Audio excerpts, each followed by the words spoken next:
The impact of extended school closures have been revealed as primary results were released for the 2021 NAPLAN test. Students are suffering the most in the nation's most lockdown states. Victoria lagged behind after spending almost 150 days learning from home. Joining me live now is Minister for Education and Youth, Alan Tudge. How concerning are these numbers?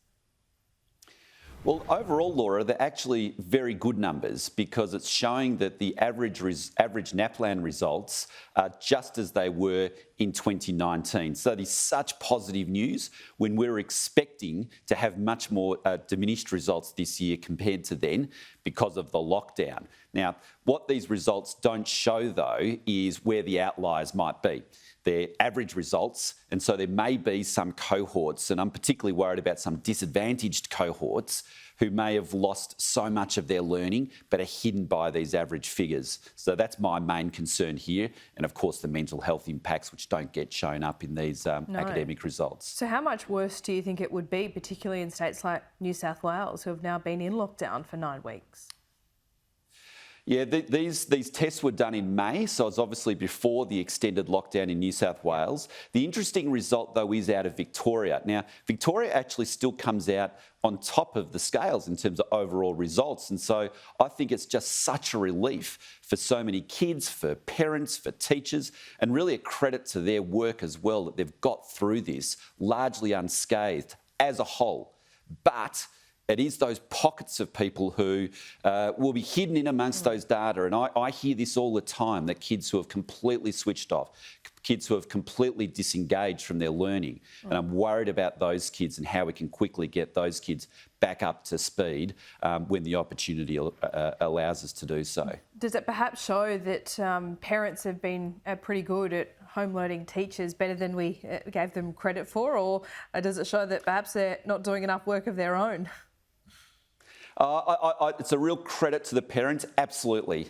You know, I'm from Melbourne, I've got kids at home, and I know that parents have been doing an enormous job in terms of getting their kids through schooling. Listen, some kids, I know from speaking to parents, their kids have done better than they perhaps would have done academically because they've had more time dedicated to it, but there's other kids who will be really struggling.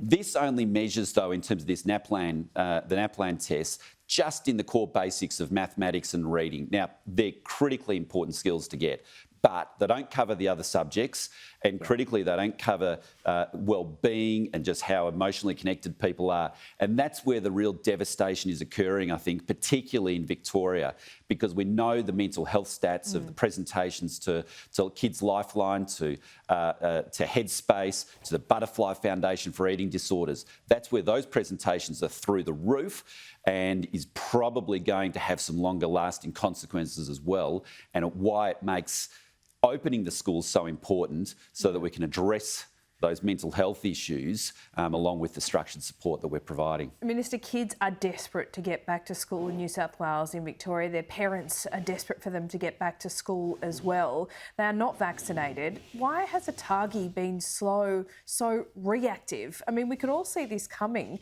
Shouldn't that body be proactive so we can get them vaccinated and get them back?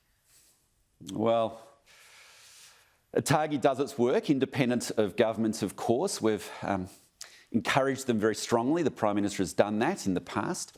But a plan is being worked on in terms of getting the 12 to 16-year-olds vaccinated. That'll be finalised hopefully at National Cabinet on Friday, and then we'll be able to get those kids vaccinated. Of course, we want everyone vaccinated, Laura. The numbers are accelerating very, very rapidly now. And once we hit that 70% figure and that 80% figure, then society can be open again, and that includes the schools. And so we've really got to race towards that, get towards that 70 to 80% figure now, and then open up our society once more. Yep, it is a race. Alan Tudge, thanks so much. Thanks very much, Laura.